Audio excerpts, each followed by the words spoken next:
What is up? It's Dakota Layden here from Destination Fear, and you are listening to the Paranormally Zone.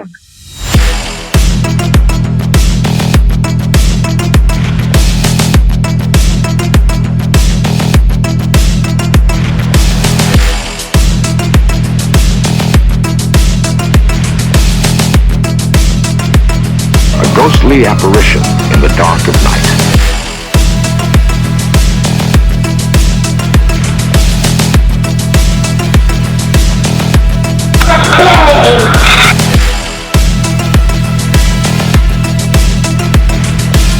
Human sacrifice, dogs and cats living together, mass hysteria.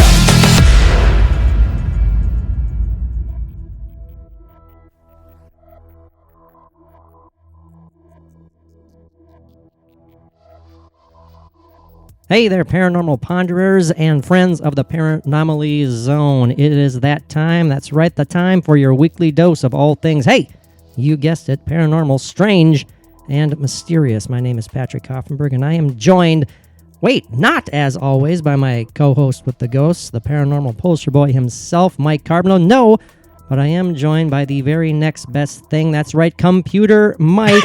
Okay, don't start laughing over me already, Computer Mike. That is very, very rude. No, he's not listening at all. Well, Computer Mike, do you think our listeners are going to enjoy hearing Computer Mike? Yeah. Do you think I should keep this intro short and sweet? Yeah. Do you honestly think that people are going to enjoy listening to Computer Mike? That's right, I didn't think so either. Well, this is sort of a special occasion. We are releasing a new episode, not necessarily new to us, as we recorded this as a Patreon exclusive back in the day, now available to all friends and fans of the paranormal. This episode focuses on the creepy-ass story of Robert the doll, the allegedly haunted, the doll that allegedly has supernatural abilities. It can change its facial expressions. It can even giggle at you. It can move objects. It can even cause calamities.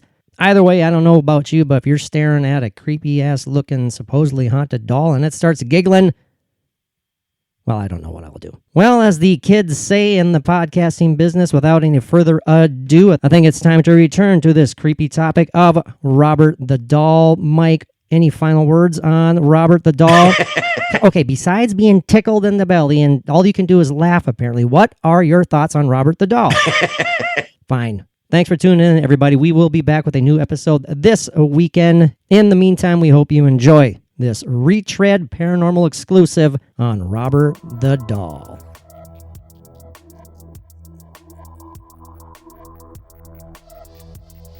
Hey there, ponderers of the paranormal and Patreon friends. Thank you so much to all of you for joining us, for being here. Yeah, we don't want to sound sappy yet again, but we love all you guys. So thank you. Well, yeah. And I was going to say, are they really our friends, Patrick? Yes.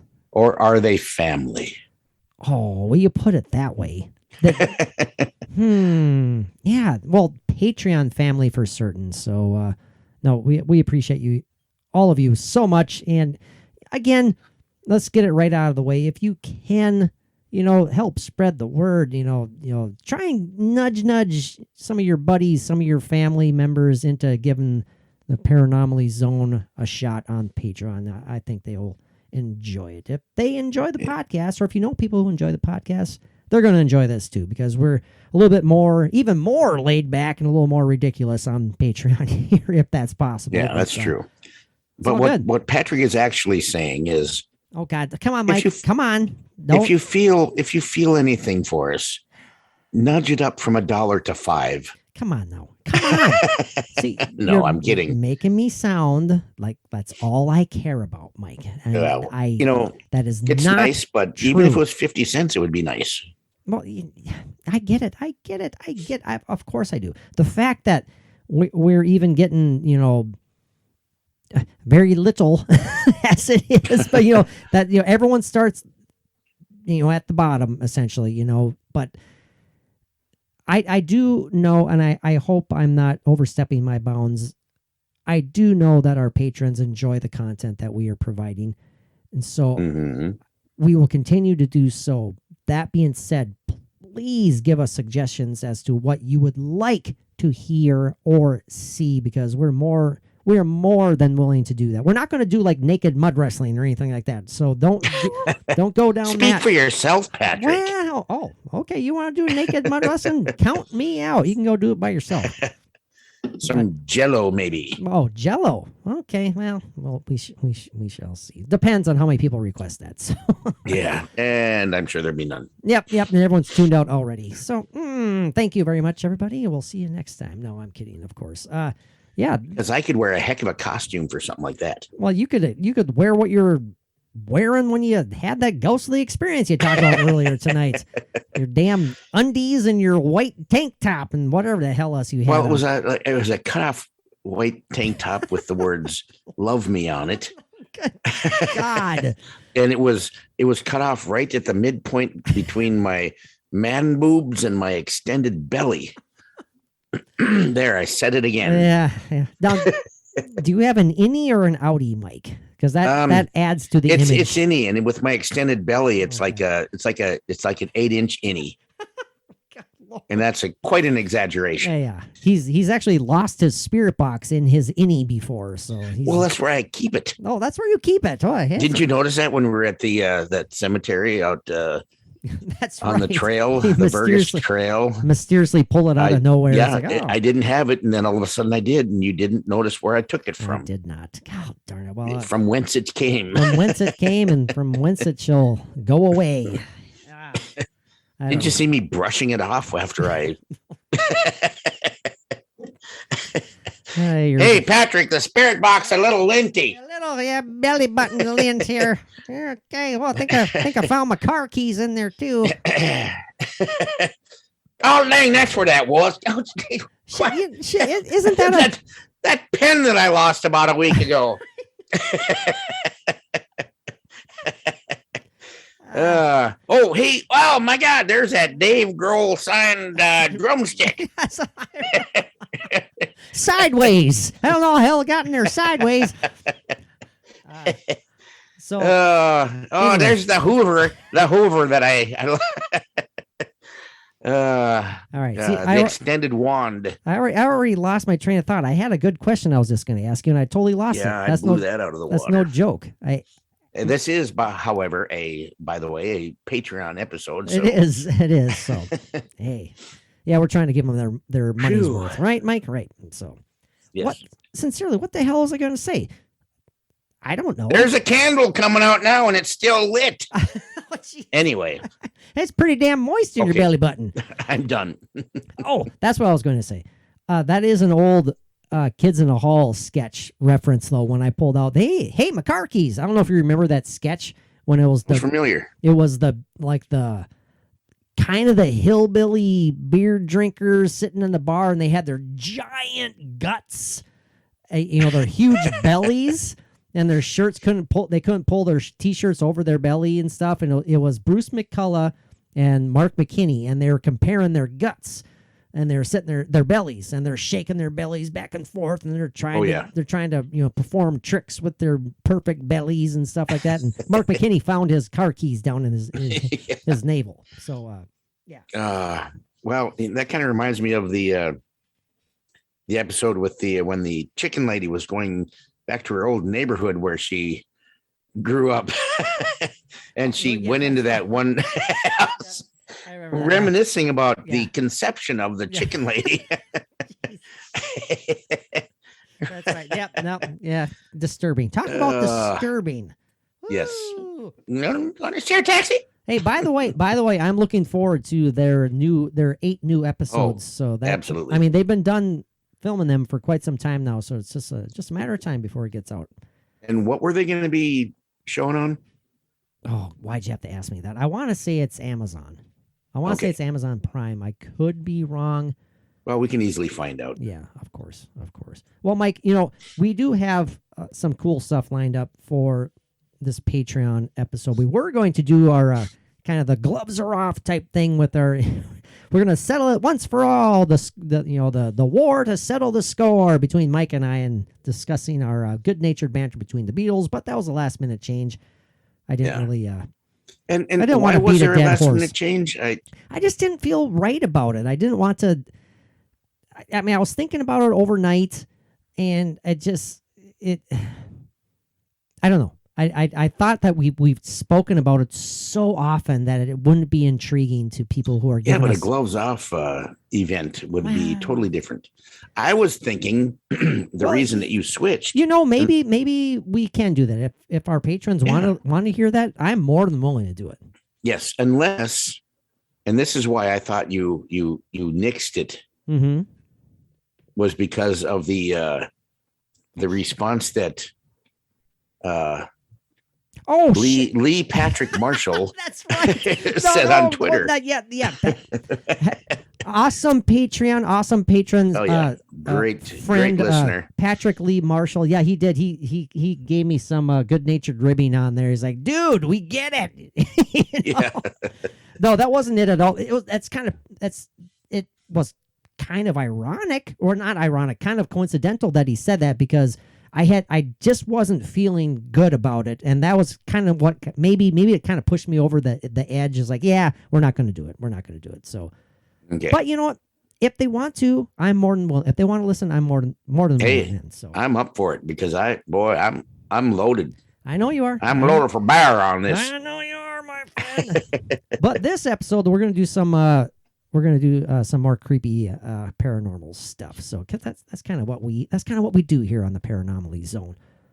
Mike, have you ever heard of Robert the Doll?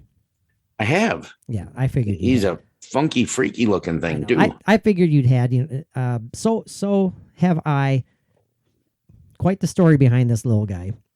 I don't like him. No, I don't.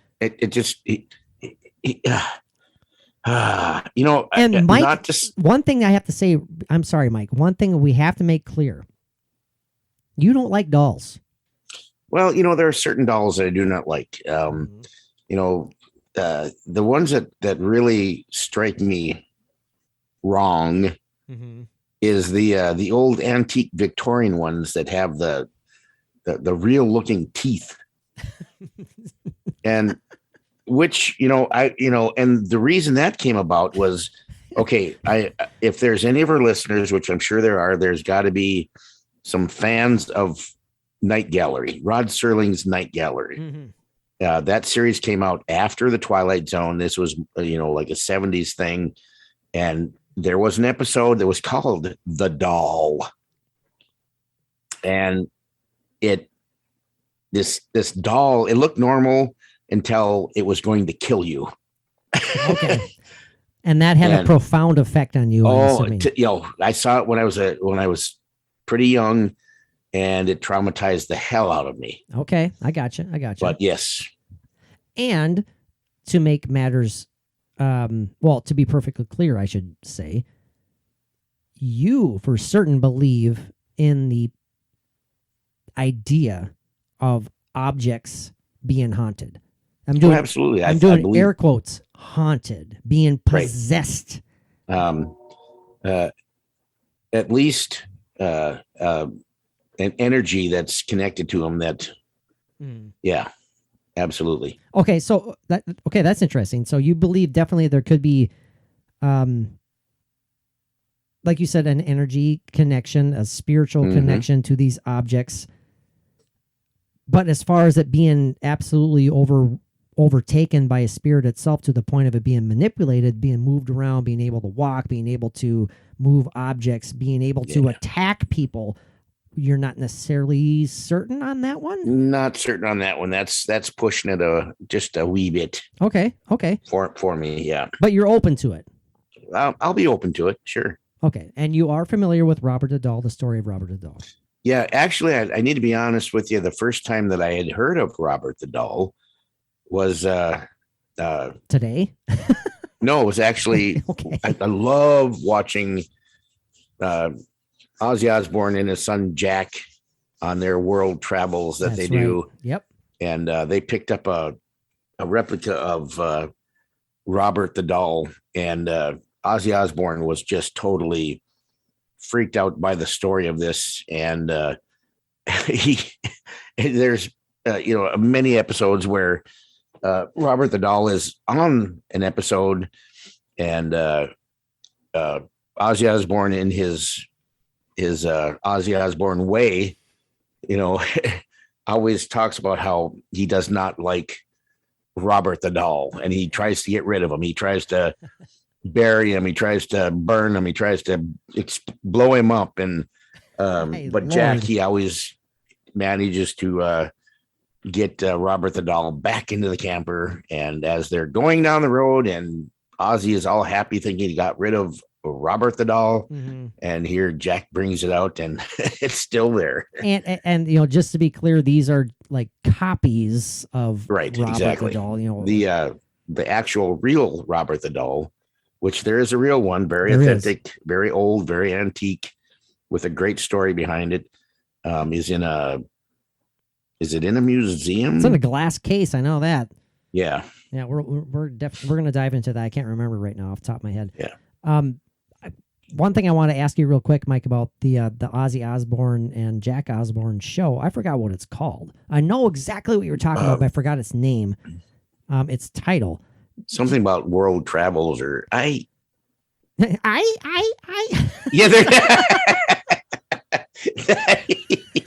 that I love that. That was How apropos. Yeah, it was. But I was going to ask you though, if you think, and well, I shouldn't say what you think, what you feel. Is it absolutely scripted? Are they okay, Ozzy? We're going to give you this doll, and you're going to act like you're freaked out, and we're going to film you trying to burn it. We're going to film you trying to throw it away. Oh yeah, yeah. Okay, sure. Yeah, a lot of that's scripted. It's Ozzy and Jack's world detour. Okay, there you go. Okay. Yeah, a lot of that's scripted. Not all of the program, I believe, is scripted. Because Jack, he'll surprise Ozzy by bringing him to a music school for kids. And I remember one episode where this whole group of kids are playing instruments, and they're doing a Black Sabbath song. Oh, okay. And Ozzy's there in the front of the classroom watching this stuff, and Ozzy is just legitimately touched by this and loving it. Aw. Yeah. Ozzy's really not a bad guy. No, he's really not. He's crazy. Yeah, he's pretty burnt. Yeah, but, he's unfortunately can he even get around on his own nowadays? I don't even know if they're still, recording episodes of that or not, but I have no idea what he is today, but he was getting around pretty good. Okay. When they were doing the show. The only reason I asked that is because, and I lose such track of time, and we all have in these last 2 years. It's been so crazy and overwhelming. So I'm not sure the exact time when his last studio recording came out as far as music goes. Yeah. But I do know that the entire video that he did for his song release, he had to be sitting down because he couldn't stand. And so it was filmed, he was just sitting, he was all decked out. He looked cool. He looked good, but he just can't stand for prolonged periods of time. So I don't know if I don't know his current status when it comes to his health. Yeah. But, we wish him all the best, obviously, but man, he's had quite the life. Yeah, he has. In the episodes that I've seen, because I loved watching the show, and he was getting around pretty good, and he was still doing promos for tours that he was doing and for concerts that he was doing at that time, which I can't imagine him doing them now. But right. Yeah. Well, Mike, we're at almost 16 minutes. Let's take a unbelievably quick time traveling excursion because I want to make it good. I want to make it fast. I want to dive into Robert the doll. And I want to get into that spirit box session because I want to make contact with whatever the hell touched you the other day. Yes, we haven't talked about that on the Patreon. We have not. So let's refresh. Let's refurbish. Let's time travel. Let's come back. Let's urinate. Thank you for clarifying. So yes, and let's grab another beer. It's already been a long night of podcasting, so we have to time travel. Worth it for our listeners. Dare I say fans? No, no. Patrick hates that. I do. No, friends. There might be one or two that consider themselves fans. I want a fan. I want at least one fan. Okay. I want at least one person. I don't care how crazy they are. Mike. I want them to say to me. I want them to message me and say, "Mike, I am a fan of yours." I want once, just once in my lifetime. Do you guys hear that? Wow. He's sitting there with his hand on his heart. On my heart going, He's and getting emotional. even if it's insincere and you don't mean it, I want to hear it. Mike loves fake flattery. He just needs I don't get flattery. I'll take it any way I can get it. Make it up. Make shit up about it. Tell me, just make up some crazy bullshit and say, Mike, I'm a fan of yours. and tweet it. Tweet it. Put it on Tweet the Facebook. shit out of it. Yes. Man, Mike's getting riled up. I love it. Dang, my face is getting red. God dang it. Yeah, I'm getting hot. I'm getting flushed in my nether regions. My balls are starting to hurt. I'm so flush. Now that is Dang. perfect reason to time travel. Mike, you need your balls to cool down a little bit. You need to relax, take a deep breath. Yes, I'm going to go get a cold compress. Okay. The shape of a small cup. Good Lord. All right, mute your mic. Mute your mic, Mike. We're going to time travel, and we shall All right, thank you. Right back.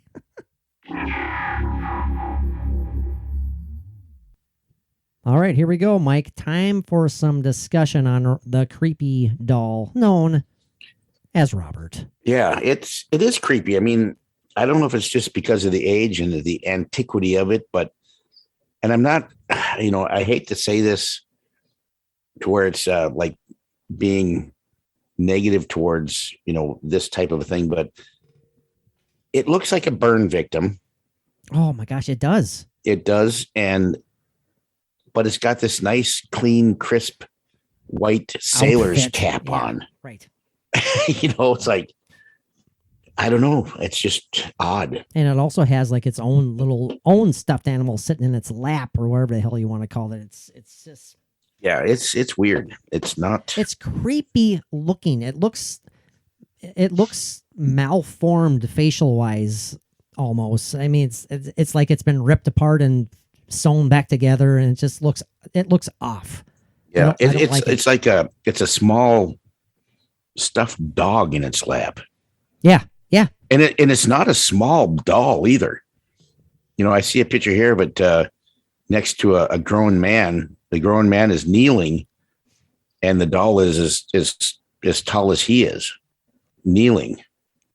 Yeah, it's fairly significant in stature. I mean, it's like you said, it's not a tiny little doll, not the average size doll. Yeah, that's for sure. And people need to. And there is a movie that was made about it too. That I haven't seen the movie, but I haven't seen it either. I didn't even know there had been a movie made about Robert the doll. So I'm kind of disappointed that I didn't know about that. People do a Google image search of this thing. Yeah, if you want to be creeped out, do it like right now while we're talking about. Oh my God, Mike just sneezed. Gesundheit, my friend. Yeah, I'm evil spirits leaving my body. Ooh, okay. Sorry, I sniffled. That's fine.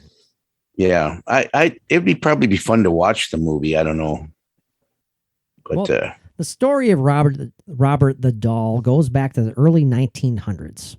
Absolutely, it does. It involves a young boy named Eugene Robert Otto. Now, Eugene was given a one-of-a-kind handmade doll by a servant. A servant, yes. Servant who worked for Eugene's parents in their home. Eugene, of course, his middle name being Robert, named the doll Robert and became attached to his new friend. The home where Eugene lived, now called the Artist's House, is located 534 Eaton Street, and was built between 1890 and 1898. It's interesting that they don't know exactly when this house was built. Right, like very Victorian era. Now, it was in this house that Eugene was given Robert the doll, and where their friendship began and lasted literally until Eugene died. Right. Even though Eugene was extremely frightened by this doll at different times during his childhood. Mm-hmm. Absolutely. But still, that's what it adds, and we'll definitely explore that. Right. But it's interesting.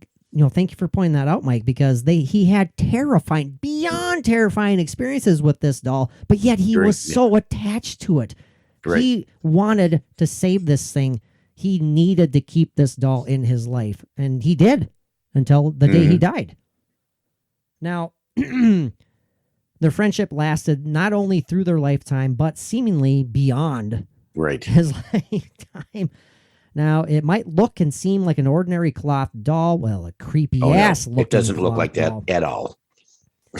As we mentioned before, it didn't take long before Robert was involved in basically terrifying events. The first hint that something kind of odd and weird and out of the ordinary was happening when one night young Gene, 10 years old at the time, awoke from his slumber only to find Robert the doll, sitting at the end of his bed, staring at him. Yes. Moments later, according to the story, his mother was awakened by Eugene's screams for help and the sounds of furniture being overturned in her kid's bedroom. Now, Eugene kept crying and crying for help, begging his mother to come to his rescue. When she finally got there, she was able to wrench the locked door open. It was locked. And she saw her son, Gene, curled up in fear in his bed, his room in shambles, and Robert the doll sitting still at the foot of his bed. And you know what Eugene told his mom? Robert did it. Robert did it. That's just the beginning. Okay, so far, so good, Mike. What do you think about the story so far?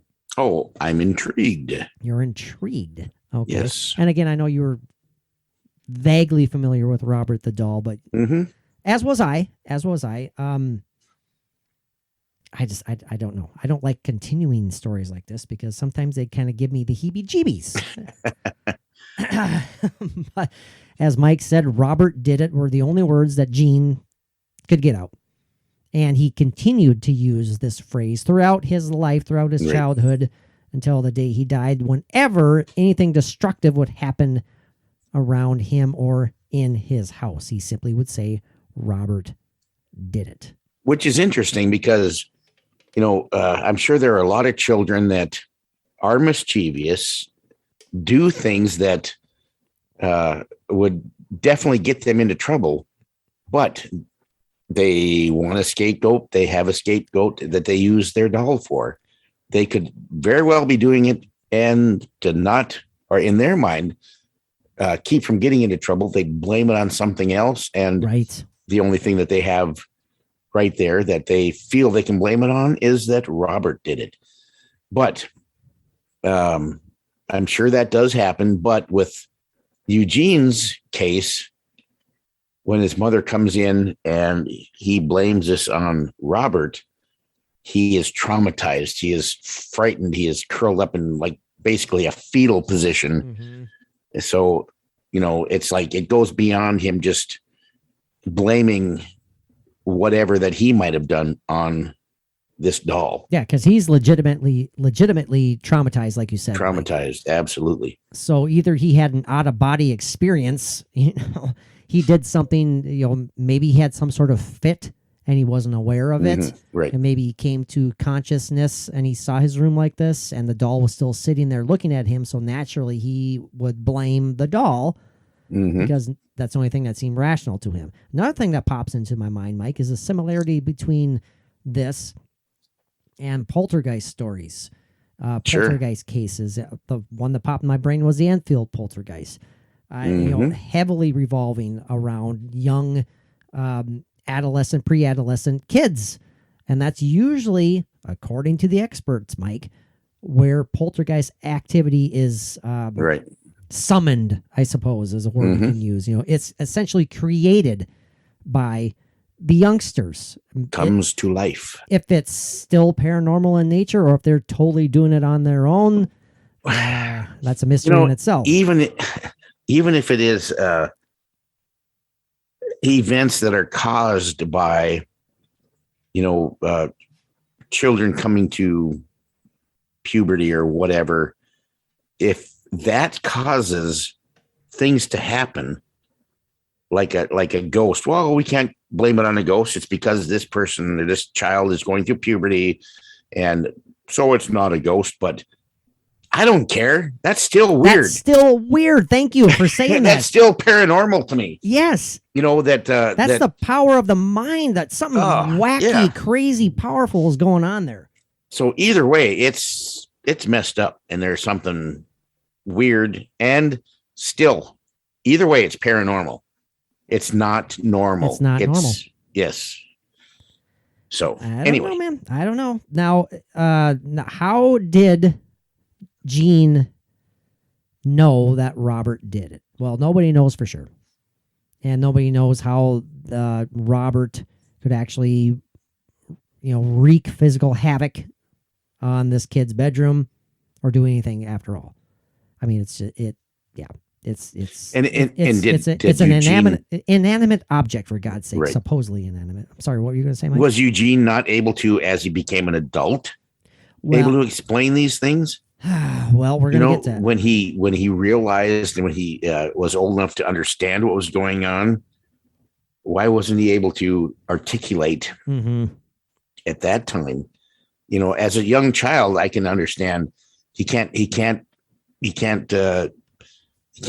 put it together enough to tell what happened. Yeah, I can't verbalize it. Exactly. But as an adult, you would think that, yes, I remember this as a child and this is what happened. Mm-hmm. So he went through his entire life of not being able to, or not explaining how Robert did this. Yeah, it adds a little bit of intrigue, doesn't it?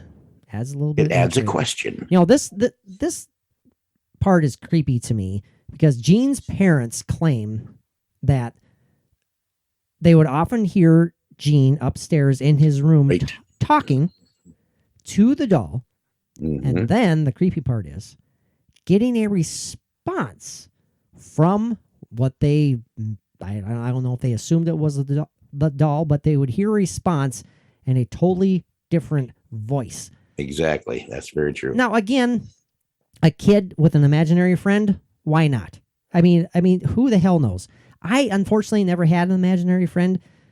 I can totally envision one though, like speaking for their imaginary friend. I had an imaginary friend. Did you speak for him? Did you change your voice? Not. Okay, because you heard them. You heard them and you responded to them, or did you not? Mike's giving me a weird look, like, so that's why I'm said thinking.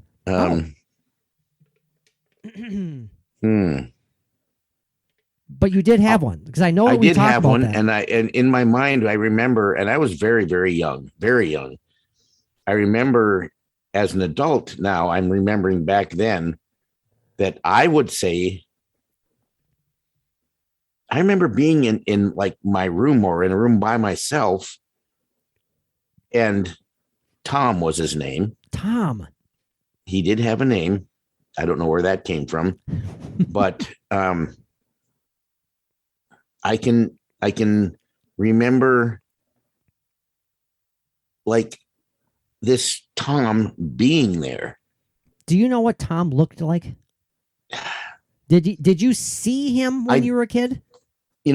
From what I'm remembering as an adult and thinking back, I remember Tom in my mind as a child being a young boy.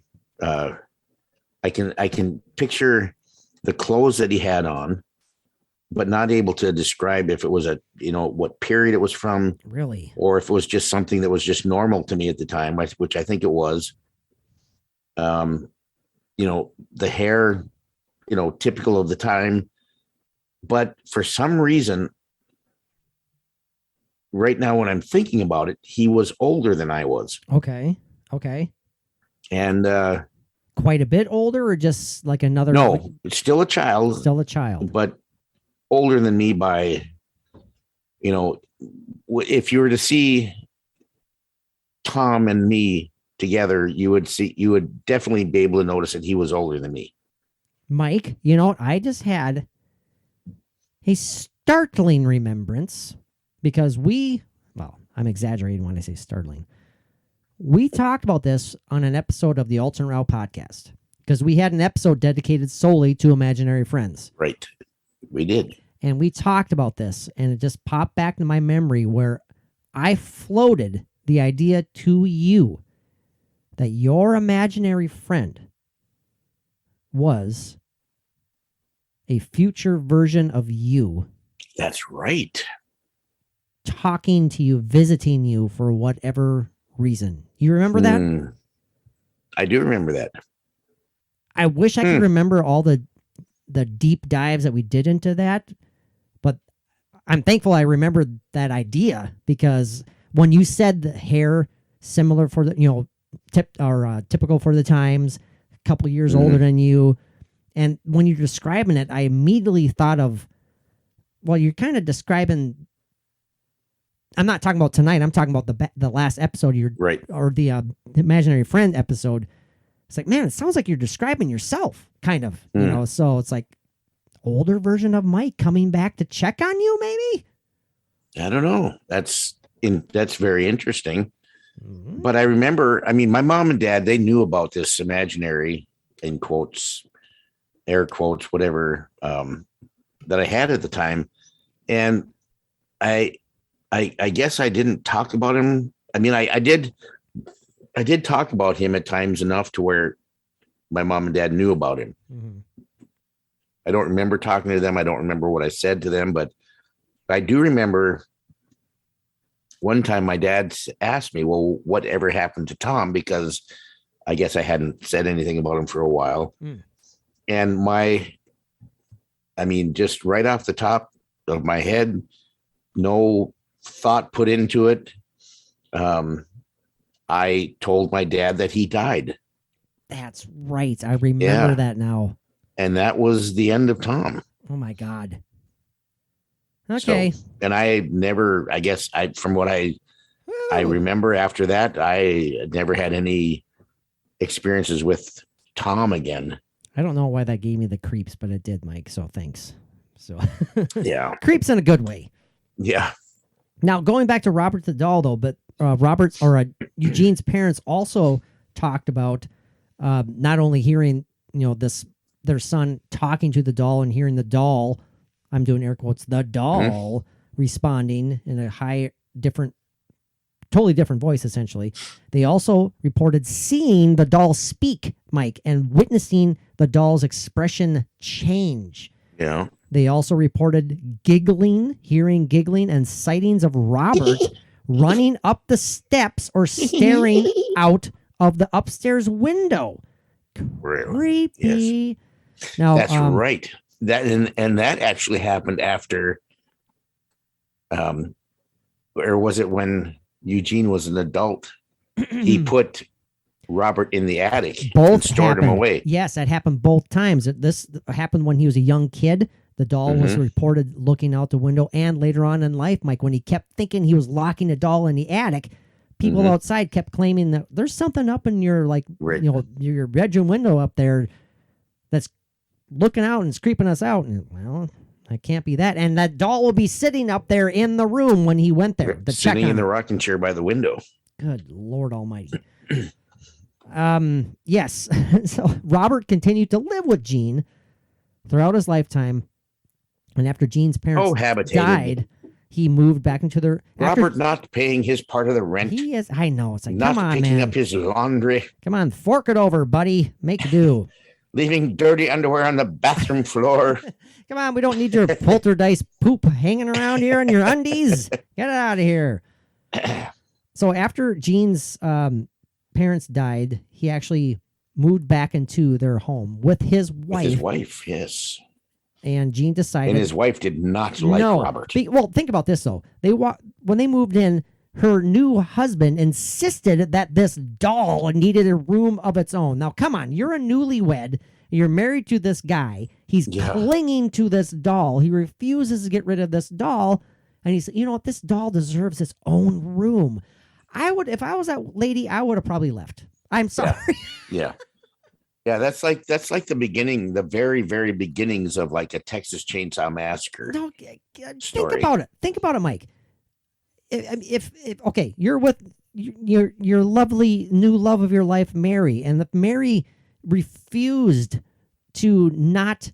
Well, okay, let's say she moved into your house, which she did, and she insisted that you needed to build on to your house to add on like a shed or an additional room because she had her favorite doll with her Yes. that needed a room of her own.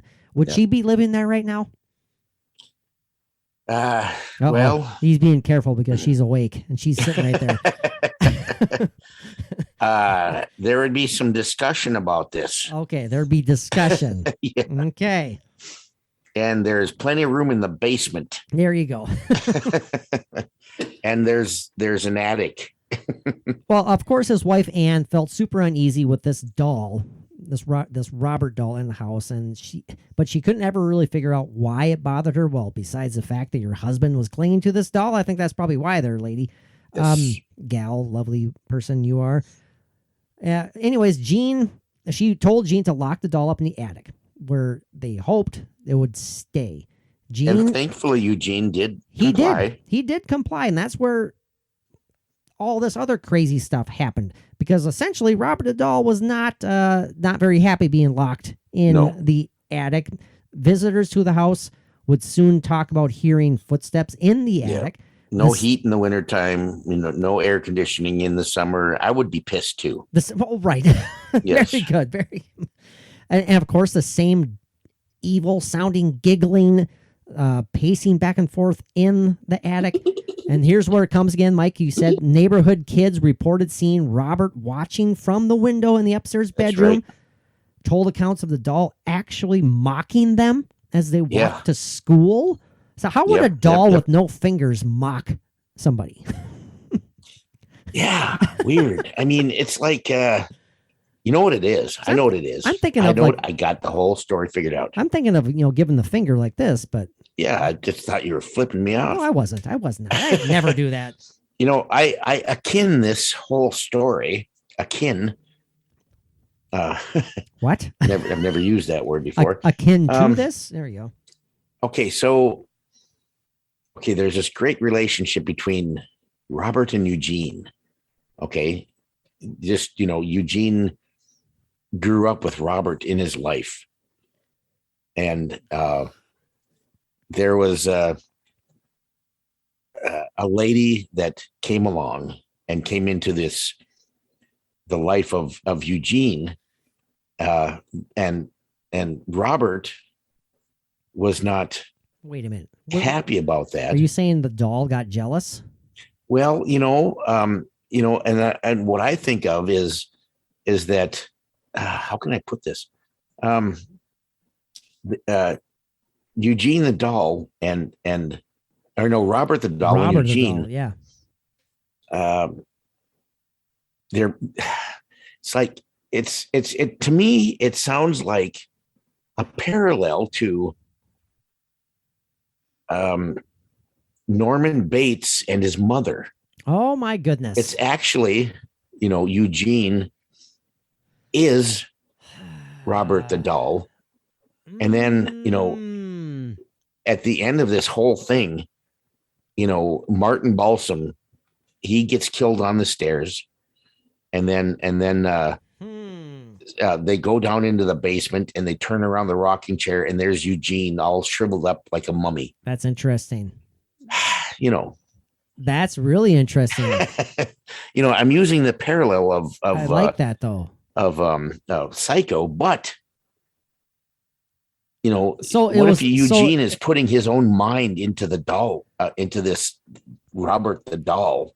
So it's like the doll is like a conduit for Eugene. I'm not explaining it well, but that parallel. I get it. That's another line here. I don't know. I like that though, Mike. I like that idea. It's creepy. Now, as we said, kids reported seeing this doll supposedly looking at them from the window as they went to school and mocking them. And then when Gene heard this, of course, he went to immediately check and investigate because he thought they had been locked in the attic. Well, you know what? Guess what?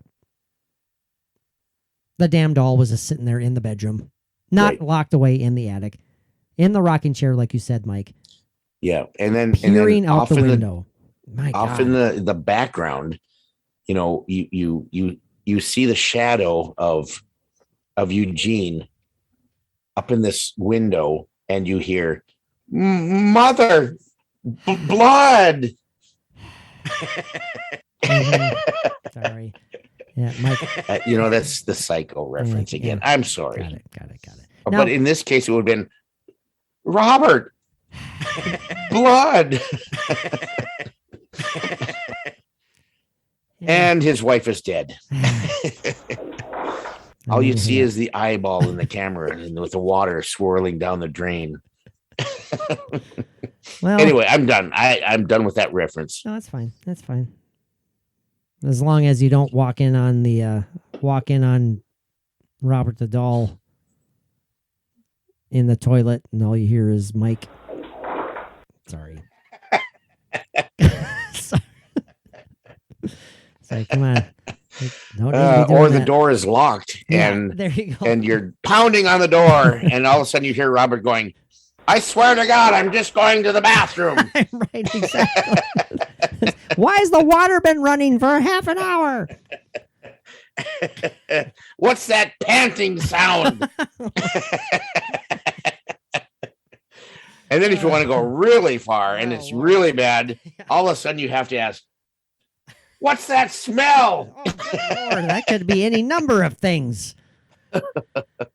Anyway. Well, Mike, the story. You had to throw the fart of course I clip did. in, didn't you? Of course I did. Because I forgot to do it during the regular episodes. So, well, Gene Otto passed away in 1974. And then a new owner moved into the house. And of course, the damn doll was left in the house. For whatever reason, the doll was left in the house. And the daughter was so happy to find it. My gosh. But, the new owners, the daughter came across this and she's like, this has to be mine. I love this doll. But Mike, the same crap essentially started all over again. Right. I mean, she experienced the same terrifying nightmares, the same occurrences. She would wake in the middle of the night screaming. Her parents were terrified. And she told her, guess what? That Robert had moved everything in her house. That's right. So, long story short, Mike, well, before we forget here, it says Robert the doll sits inside a glass case. We need to find out exactly where it is. Oh, the East Martello Museum. There it is. East Martello Museum sits inside a glass case. But people still claim, staff members included, that Robert's facial expressions change and they still hear demonic giggling and have even seen Robert put his hand up to the glass. That's what staff members claim to have seen. Staff members who work at the East Martello Museum. Now, one of the reasons, Mike, one of the supposed explanations as to why this has been occurring, we need to get this out there before we give our final thoughts here. Right. Is that said servant who was the person who gave the doll, who made it and gave it to him, made the doll and gave it to Gene Otto in the first place, was horribly mistreated, abused by her bosses. And unfortunately, I don't find that unrealistic by any means. I mean, absolutely. And according to this theory, she placed a curse on the doll, voodoo and black magic curse on the doll that may explain some mysterious and frightening experiences people have had when it comes to Robert the doll. Mike, we need to dive into a spirit box session. So, final thoughts on Robert the doll. This is a fascinating freaking story. We've done 45 minutes on this, essentially. Sort of. It is fascinating. And do I have to say what, if I believe this is why not real to a certain extent? Yes, I think so. I think our listeners deserve our opinions on this, our takes on this. Of course, I believe that there could be something to it because I do believe that. Yes, of course. Especially antiques, they hold a certain energy. Yes. And Robert the doll, through its entire lifetime, with who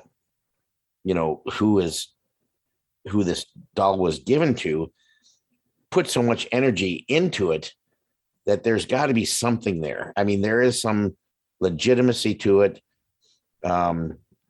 whether it's caused by whatever energy that Eugene put into it or what the servant put into it. Oh, it is so hard to say, but I will say that I would. Do you need a drum roll? I'm not going to go too high on this, but well, I can give you a drum roll though. We need to suspend the anticipation. Because that's anticipation. I'll give you a drum roll if you're ready to give a final word, a final opinion, a final take. Ready? The percentage of paranormal activity that I feel is. Here we go. Hold on. Part of this is.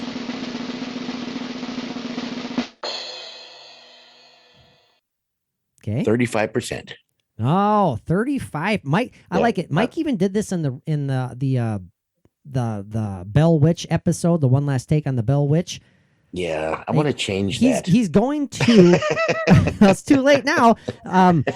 He's going to percentages now. He's not just going for yes I do or no I don't. He's going for percentages. Well, I can't give it up. I can't say that I believe it wholeheartedly, completely. Sure. No, I get it. I understand. and I know that you don't, and can't.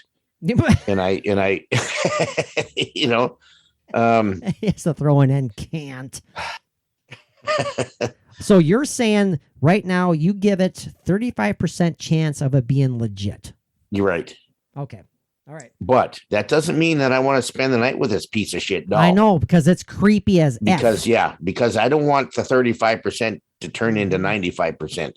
Now, the thing is, so, I honestly will say, I'm being honest here. Robert the Doll creeps me out more than the Bell Witch story does. yeah. I won't give away our final thoughts on our one last take segment on the Bell Witch, but I give, as odd as it sounds, Mike, I give this a higher percentage of reality than the Bell Witch. Sure. Does that shock you? Does that shock you? That I feel that way? No, it does not. For some odd reason, I don't know if it's because the thing literally creeps me out looking at it. Yeah.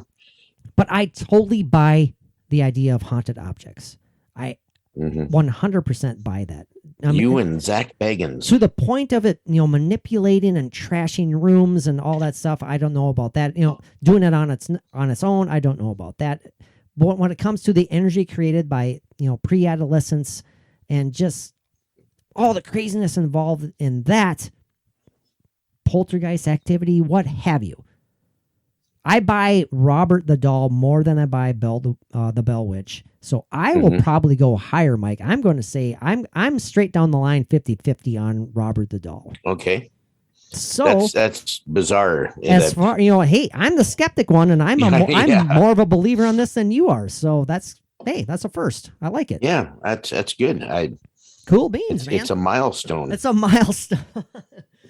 All right, Mike. Well, I can tell he's shifting in his chair, so Mike is getting uncomfortable. It's time to do our last time traveling excursion. We're going to come back with a brief 10 to 15 minute spirit box session. Let's try and contact that little whatever it was that touched you in the arm. And I still haven't explained what happened. So I'm letting you do that before we do it. Absolutely. Yes. All right, Sounds boys good. and girls, hold on. We shall be all right. Back. Okay, Mike, you had, I should say, an experience the other night. Last night. Tell us what happened. Tell us what happened. Sound like a British talk show host there or something.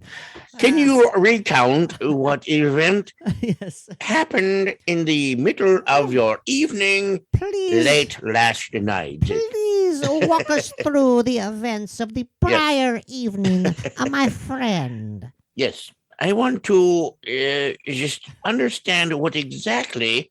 That's enough of that. Enough. Oh, no, Mike, I have the soundbite for that. Damn it. I have enough Okay. of that. Damn it. Okay. That's right. All right. Start talking in your obnoxious English voice for about 2 seconds. I would like to hear exactly what is it. Enough of that. There you go. There we go. Got it. It is so weird that you are enjoying so much sound bites of me. Why? What? But I enjoy them too. What do you mean? And I hope our listeners Yeah. do. Mhm. And Mike- then you got to throw the fart in there. Well, I will, but also, Computer Mike, you like hearing yourself, right? Yeah. I thought so. Yeah. All right. Any whoozle. Go ahead. Okay, so I have a very aged dachshund Yes, you do. that is quite blind, and I'm pretty sure quite deaf. And you have to check on it every night. Yes, and Or her, I should say. Yeah. she wanders in the night, which I should be kenneling her for her own safety, but she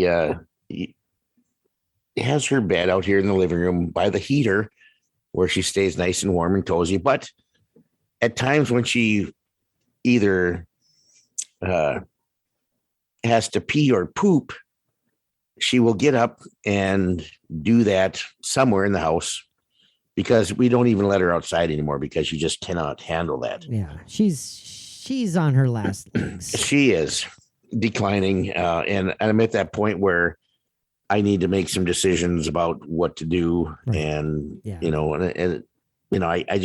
I can't do that right now. I know it's not fun. Not a good time. Right. And you know how that is. But Oh, God, anyway, yeah. so a couple of times a night, every night, she'll get up and wander, and then she'll maybe get kind of stuck in a corner, not hurt or anything, just she doesn't know where to go. So she'll start loudly complaining. Right. I guess you could put it that way. It's like, yeah, where am I? Yes. Right. Just very loud. But anyway, so I wake up instantly when I hear her, and I come out, and I get her a little bit of water, maybe a piece of cheese, a little bit of brie, maybe. Yep, I know. Yeah, say it again. You said it on the podcast episode. A little glass of wine, or This whatever you is a said. wee bit of Chablis, Yeah. or yeah. Yep. And again, but- and just to set the stage, Mike at this time is in his undies. Yeah, like I said. Yes, I don't get dressed to get up. I stay in. I'm in my night attire, night which attire. is like boxer briefs. Usually thank God. a bright color. Yes. But I always have to wear a t-shirt. Yes. But it's usually a tank top t-shirt, a cut off t-shirt. That, like I explained in the regular episode, And tonight you mentioned it too. So I did. It's white, and it says and it has the words "love me" on it, and yeah. it is cut to Why- where it falls somewhere between my man boobs and my extended belly. Why am I getting the vision of Winnie the Pooh in my mind right now? I'm just seeing you like, love me, Winnie the Pooh. Yeah. Anyways, okay. So, but Mike, he helped out his doggy. Yes. Went to the bathroom. So yeah, what I do is I get up and I bring her into the bathroom, so it's a small area. I can keep more control of her, and I can get her some water and, like I said, something to eat. So I did that, brought her back to her bed, and went into the bed, back into the bathroom, and kind of washed up after this because actually sometimes a lot of times she has diarrhea and she steps in it, and I have to clean her off, and that was Sure. pretty No. nasty. But anyway, I know. get her back in her bed. I go into the bathroom, clean up, wash my hands, whatever. And all this time, I have like a small light on where you can see in the living room and dining room, but it's dark. It's dim, whatever. And as I left the bathroom, turned the light off, went, walking towards the bedroom to go back to bed, walking through the dining room on my way to the living room, all of a sudden I feel it was like a finger, two fingers touch my arm as I'm walking through, like somebody touching my arm, trying to get my attention. And I mean, it was a very solid touch. It wasn't like, oh, maybe that was a fly or something. Because no, it was solid. It was firm. It was definitely like something trying to get my attention. And of course, right away, I believe it's something paranormal. So I stop. Don't go any further. When I felt this, and I held my arm out, my hand out, to see if I would either feel something, or if it would happen again, or if I would feel some kind of energy or something or whatever. But I didn't feel anything else. That was just that one touch. So after that, I just. And just to be clear, Mike, this was something this felt as if someone was tapping you. Like if someone's trying to get your attention, like they go up and they tap you on your shoulder and say, hey, buddy, how's it going? It felt it was that strong and that obvious. It felt that strong, and it was on my forearm. And like I said, right away I stopped because I knew it was something paranormal, and I held my hand out to where I felt it long enough to see if it would happen again, or like I said, if I felt some kind of an energy or something like that. Did you notice any temperature changes or nothing, anything like that? Okay. Nothing at all. And then I just went back to bed and worked on going back to sleep. So here we are, Mike. So here we are now. We're going to fire up the spirit box. Yep. Again, this is kind of our technique here. If this stuff is legit, why would it matter that I'm in Park Rapids, Minnesota, and you're in Enderlin, North Dakota, and we're doing this? It shouldn't matter if these dimensions are, as we think they are, intertwined. If you choose to put it that way, or you just can't label them because we aren't divided by anything. Oh, there's no division. It's all connected. Absolutely. So why would this not work? Why would this not work? So it's worked before. Let's fire up your spirit box. Let's run that for a couple minutes, Mike. Okay. And if that doesn't seem like it's getting anywhere, then we're going to fire up your spirit box app on your phone. Yeah. And we seem to get different reaction and different results from either one. We do. Sometimes more on one than the other, going both ways. Mm-hmm. So, I mean, we are believers in certain apps that on the phone. I mean, it's the same concept. It's the same, it is white noise, scanning through frequencies, just like the spirit box. But I do love this spirit box. It's just so awesome. It is. Neat little tool. That was that we've used many times and gotten some very good results. So I need to. Yeah, let's do this. But it's got tiny little buttons, and they need some light to. Tiny little buttons. Tiny hands. Smells like cabbage. So, I'm doing the play-by-play now. Mike has turned an extremely bright light. Yeah, boy, now I look flushed, don't I? Because he's trying to read the and my eyes aren't that great. I need new glasses. I've got an astigmatism. I've got floaters. I know, same here. I got one too, man. I got one I had a damn stigmatism since I was a wee lad. Yeah, me too. I've had glasses since I was 5, and that's where it started. Isn't it fun? Yes, wonderful. Okay, I'm gonna hit the power. Yeah, power would help. Let's see, sweep rate. The volume here. Now I remember the last time I think we did this. You had a hard time hearing this over the microphone. How are you hearing it now? Not at all, really. Yeah. There you go. Oop. How's that? Kind of move it around a little bit until we can hear it. Ooh, move it more towards down? I'm trying to physically show Mike where to put it. I wonder why it's not being picked up again. That's odd. Because we get brief glimpses of it. I hear that very well over my headphones. Yeah. All right, I'm gonna let's see. Hit a sweep right here. And even if you put it right up to the microphone, it doesn't work, right? I mean, as far as me hearing it. Yeah, I can't hear it at all, man. That's weird. Very odd. Hold it like, kind of like, can you hold it?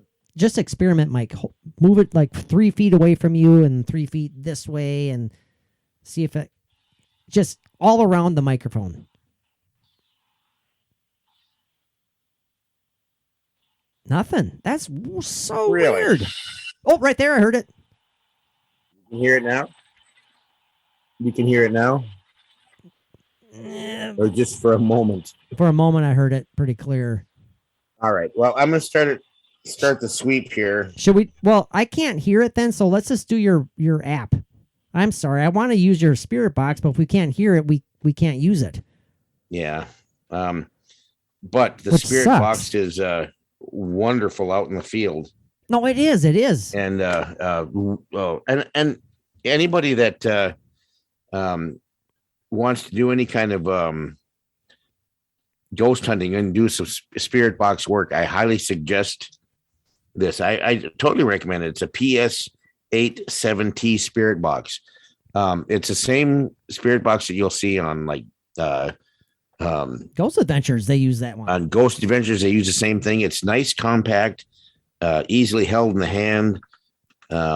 It definitely does work, and we have had great results with it. But for some reason, it doesn't like to. It's just we can't pick it come up through off on your mic. my Yeti, I guess. Yeah. I don't know.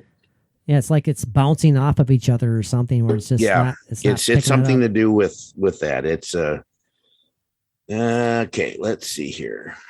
But I mean, say what you will about apps when it comes to such things. As we've mentioned before, Mike, we've had some awesome, terrific guests on the show who don't necessarily. Some of them don't buy the idea of using apps for this purpose. Other people are totally open to that possibility. Right. And they're all quote unquote professionals. I'm not saying quote unquote in the mean way. I mean, they're all in the same field is what I'm trying to get at. Right. And so they have differing opinions. So it's interesting. Which is what we need. We need different opinions. And absolutely. Yeah. Okay. So this is a I don't need X10 STD. An STD? Good God. What the hell? So that's why it works. Yeah. Mike has times 10 STDs that he's using right now. Well, I think they either got a shot or a cream for that. Well, fire up your STD. No pun intended. Yeah, because it burns. Fire it up. It burns. It burns, baby. I can't go to the bathroom. It burns. Oh, wow. Oh, yeah. Okay. Get up in the middle of the night, go to the bathroom, and wake the dead. Wake the dead. Absolutely. And okay, remember, people are paying to listen to this right now. So I know, but it's fun content. Okay. Okay, we are going to listen to an STD. Yes, apparently. Hopefully, it doesn't sound too moist and drippy. Stop it. Stop it. Okay, here we go. That can't be called an STD. You're blind. You're reading it. No, wrong. I'm serious. It says scanning bank X10 STD. What the fart does STD stand for on there again? I don't remember. Is it just standard something or what? Well, who cares? Whatever. We're using the STD. Use it. Okay. Okay, and then after we're done, head right to the emergency room. Right. If this content couldn't get us a paranormal television show, I don't know what does. Hey, we're the STD paranormal investigators. Come on. Alrighty. Come join us for our ride through the whatever. Okay, are you done? Because I'm done. I'm ready. Yes, let's go. Let's do it. Okay, pop it on. All right. Can you hear this? Yes. Ah, that's weird. That you can't hear the other one. Okay, I might want to adjust the. Well, let's just try it with what we got here. Okay. Okay, so I was touched last night by somebody that was here. Are you here now? And if you are, let me know what your name is. Walt? Walt? I don't know a Walt. Are you somebody that I know, or? Nope. And then that See, happens that's, too. unless I pay the upgrade, it keeps turning itself off. Just pay the upgrade, man. Okay, now I can't hear it. You have to hold it wherever you held it before. There it goes. Yep. Are you here with us right now, Walt?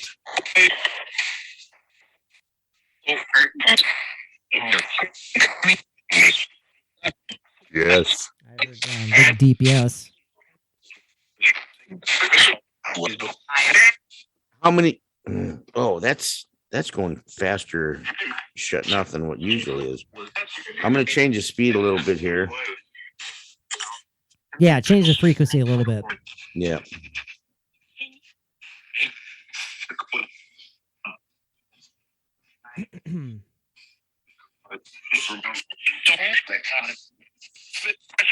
Are there any spirits with us here right now that you can let us know a number, or if you're here with us, period?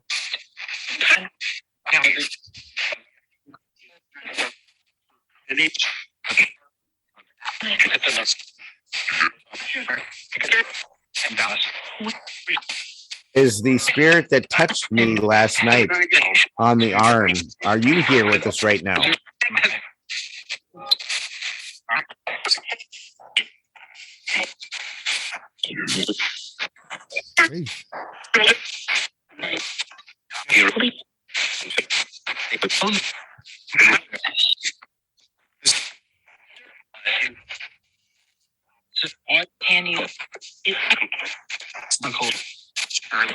Were you trying to get Mike's attention? Were you trying to get my attention last night?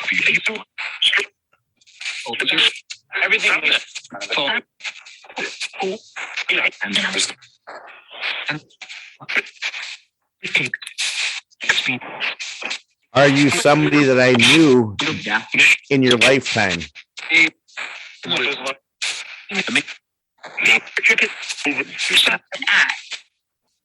Mike, I just had a crazy thought. What's that? One of the last times we did this, you thought you heard, both you and your brother thought you heard your dad. Yeah. Was your dad tapping you on your arm last night?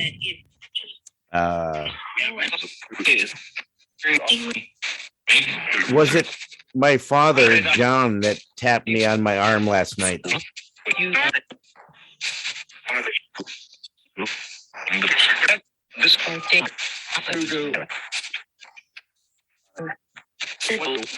Earlier, I did actually have a feeling that it might have been my mother for some reason. Really? Okay. Okay, Mom, are you here with me right now? And did you tap me on the arm last night?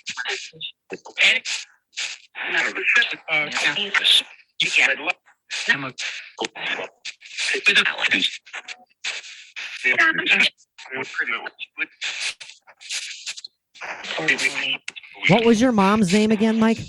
Shirley. Can Shirley say her name if she's there? If it is my mother, can you tell me your name? Can you say Shirley?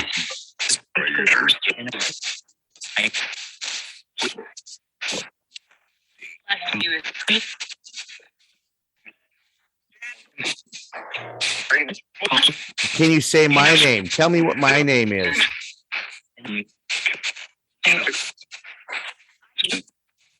I heard a very faint mic. Yeah.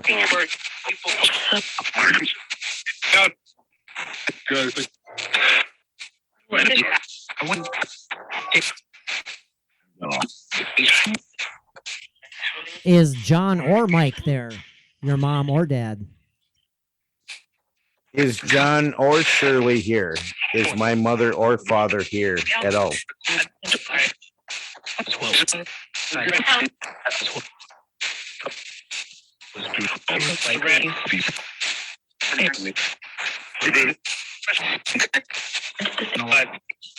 Mike? Well, I've learned that if I keep my finger on the screen, it And doesn't turn off. Did I also say is John or Mike there? Yeah, you did. I'm sorry, I meant John. I'm here. I know. Present. I didn't mean that. You know that. Here. Did you hear that? I did.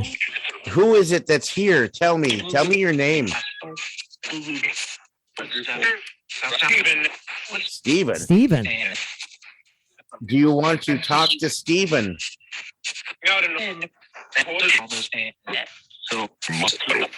Is Stephen your son?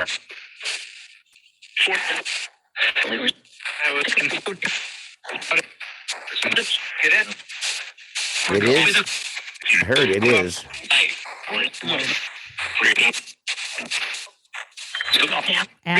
Ask that again. Ask that again.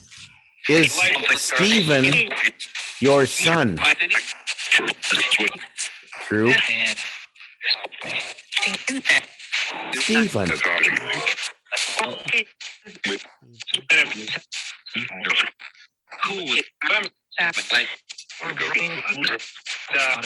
Is Mike your son?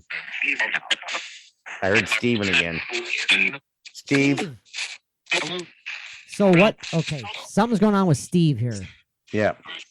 Do you have a message for Steve? Your son, my brother. Brother. I heard brother.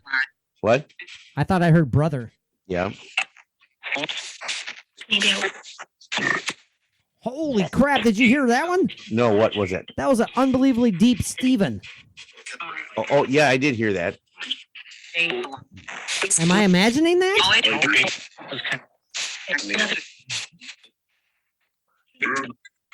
Do you have a one-word message for Stephen?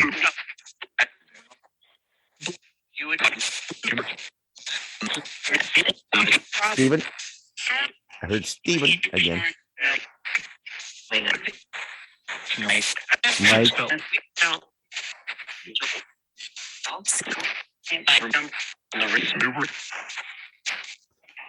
Do you have a message for your son, Mike?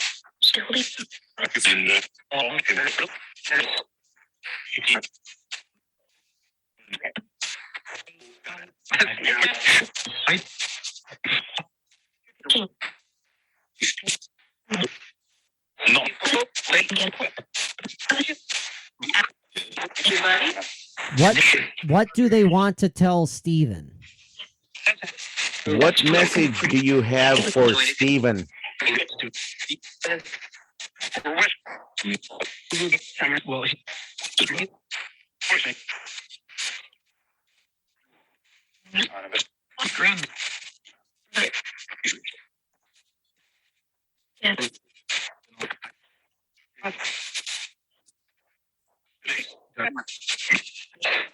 Who was it here last night that touched me on the arm?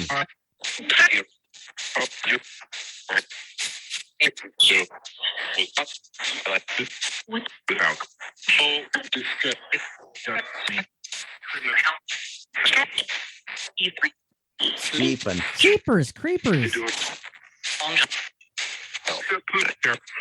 Stephen will hear this if you want to give him a message.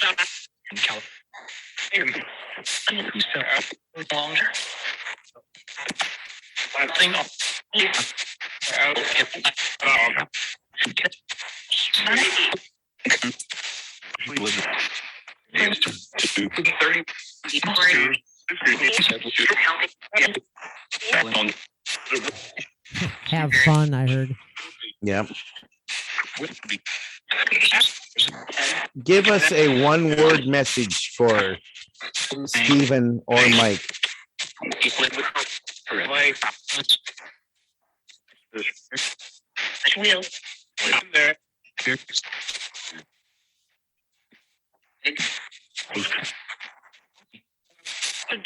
Can you tell me what your name is?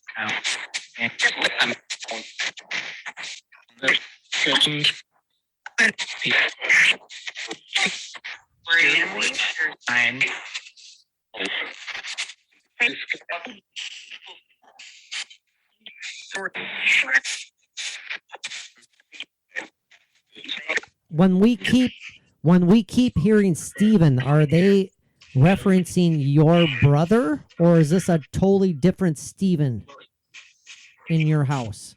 Is that what you want me to ask? If you, yeah, kind of something along those lines. Are they referring to when you say the word and the name Stephen, are you referencing your son, my brother Stephen? Thought I heard a couple yeses. I did. I heard a yes. Steve.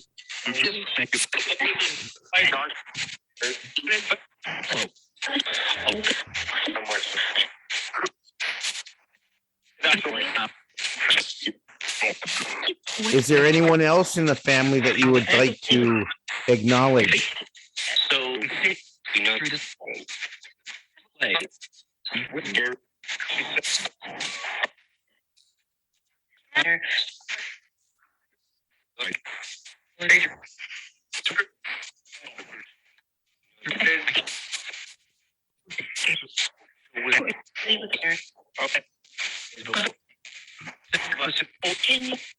Ask them if they can.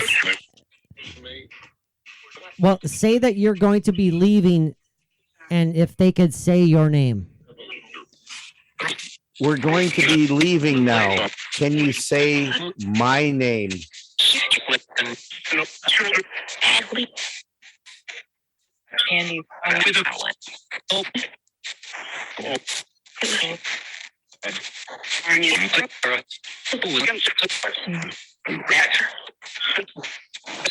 Before we leave, can you say Steve's name?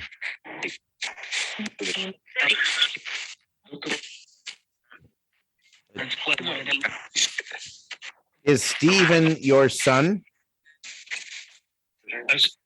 Yes. Yes.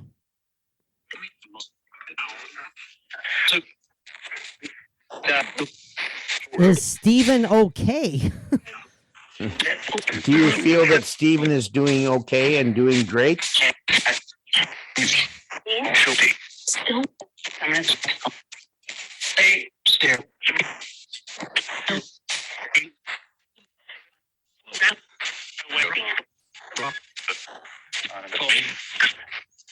Do you feel like your son Mike is doing okay? No. Oh, no. Hey, I'm working on it.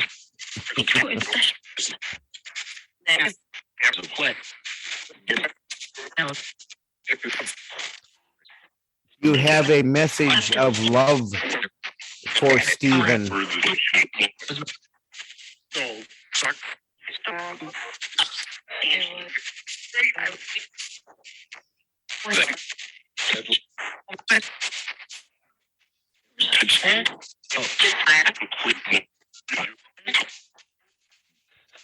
Can they say goodbye?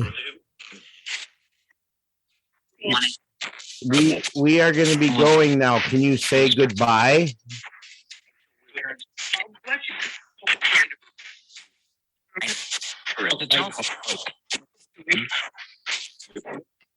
Can you say goodbye to Stephen?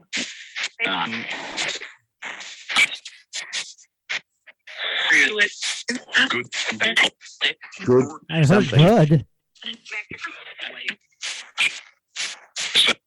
Then I heard Mike.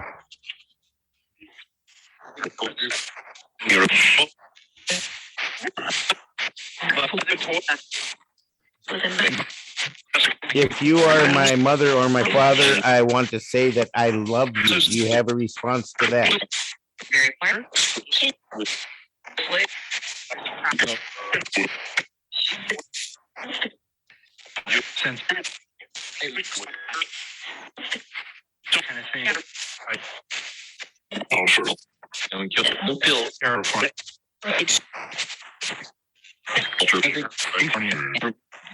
Jeez.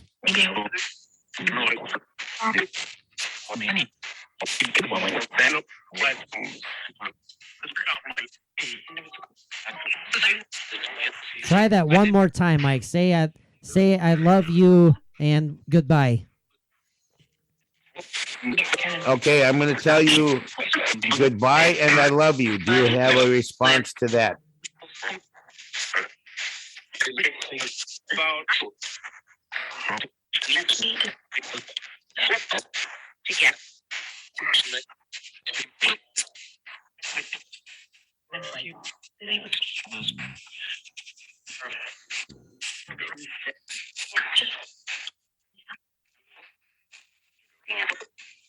Well, good. Say thank you, Mike, on my behalf, and we'll try this again sometime soon. Say that again. I said, say thank you again on my behalf, and we'll try this again sometime soon. On your behalf, Patrick's behalf? On our behalf, yeah, it doesn't matter. Thank you very much on our behalf, and we will do this again. Is that okay? Yes. Yeah. All right. Good night. Good night. I thought I heard a good night right in there. Yeah, yeah. I was getting some pretty cool stuff there, and a definitely some Steve stuff going on there. Lots of Steve stuff. What's going on there? Is it just like some name that's easily manipulated through the ether there that everything sounds like no, Steven? It's definitely referencing my brother, I'm sure. And that when you first asked if this was my mother and my father and I love you, I didn't hear any clear responses, but I thought I heard, Mike, and I don't know what your mom's voice sounded like, but I thought I heard what to me sounds like the cliched almost old lady voice. Kind of. It sounded like an older woman coming back saying something. I couldn't pick it out. But, yeah, I don't know. So it was there though. I mean, I didn't say anything. But I was like, man, that sounded like an older lady. But I don't know. Like I said, I don't know what her voice sounded like. I don't know. I always remember my mom's voice as being pretty smooth. Okay. Yeah. Yeah. Yeah. Yeah. It sounded. I mean, it wasn't like the exaggerated old lady. Like, nothing craggly or anything. No, nothing like that. Yeah. So that was interesting. That was cool. Yes, I love you too. And all of our listeners just went deaf. So that was. Yeah. All right. Well, yes, your mother. God damn it. Mike, this Patreon, this is an hour and a half of a Patreon. Awesome. I think we got to be done because I got to pee really bad. No, we are done. We are done for this episode. So thank you so much, my friend. I appreciate that so much. Absolutely. This has been a great night of podcasting. And Mike, you got to sign off to our Patreon family as well, my buddy. You have to sign off as well to our Patreon family. And I called you my buddy. So say your thing. Oh, the usual thing? Yeah. oh, Patreon family, yes. Buddy, and everything. And I'm talking to you, Patrick, my buddy, and all the Patreon listeners. Peace out.